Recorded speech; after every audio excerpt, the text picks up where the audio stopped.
बंगाल में बीजेपी की सरकार बनते ही दो ऐसी नियुक्तियां हुई हैं कि चुनाव आयोग की निष्पक्षता पर फिर वही पुराने सवाल खड़े हो गए हैं जो चुनाव से पहले उठाए जा रहे थे। पहला मामला है रिटायर्ड आईएएस अधिकारी सुब्रत गुप्ता का। चुनाव से ठीक पहले इन्हें चुनाव आयोग ने एसआईआर प्रक्रिया का विशेष ऑब्जर्वर बनाया था। इनकी निगरानी में चुनाव से पहले 90 लाख से ज्यादा नाम वोटर लिस्ट से काट दिए गए, लाखों लोगों का मताधिकार छीन लिया गया। अब वही सुब्रत गुप्ता बंगाल में बीजेपी की सरकार बनने के कुछ ही घंटों के अंदर शुभेंदु अधिकारी के सलाहकार के रूप में नियुक्त किए गए हैं। ये बड़े कमाल की बात है ना। जिस अधिकारी की देखरेख में लाखों वोटरों के नाम कटे, वही अब सत्ताधारी पार्टी के सीएम के सलाहकार बन चुके हैं। और टाइमिंग देखिए, चुनाव खत्म होते ही दूसरा मामला और भी हैरान करने वाला है। आईएएस अधिकारी मनोज अग्रवाल, ये बंगाल के मुख्य निर्वाचन अधिकारी थे। इनके कंधों पर निष्पक्ष चुनाव कराने की जिम्मेदारी थी, एसआईआर प्रक्रिया सही ढंग से चलाने की जिम्मेदारी थी। अब उन्हीं मनोज अग्रवाल को बीजेपी सरकार बनते ही राज्य का मुख्य सचिव बना दिया गया है। सोचिए, चुनाव आयोग से जुड़े दो सबसे अहम चेहरे जिन पर निष्पक्षता की सबसे बड़ी जिम्मेदारी थी, चुनाव के तुरंत बाद सत्ताधारी पार्टी के सबसे ऊंचे पदों पर बिठा दिया गया। क्या चुनाव आयोग की निष्पक्षता पर सवाल नहीं उठना चाहिए? क्या ये सवाल नहीं पूछा जाना चाहिए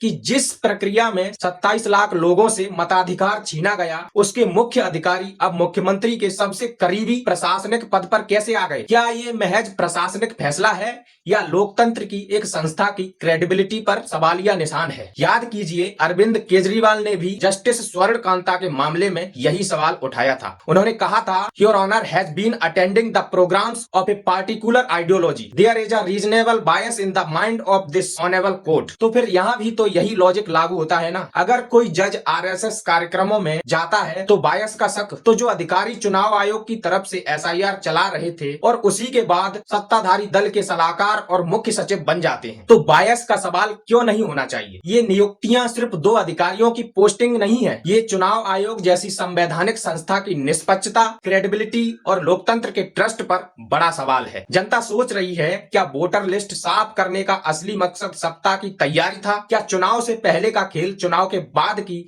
इन नियुक्तियों से साफ नहीं हो जाता? निष्पक्षता की रक्षा हर किसी की जिम्मेदारी है, चाहे वो सत्ता में हो या विपक्ष में। लेकिन जब सवाल खुद संस्था पर उठे तो चुप रहना लोकतंत्र के लिए खतरा है। जय हिंद।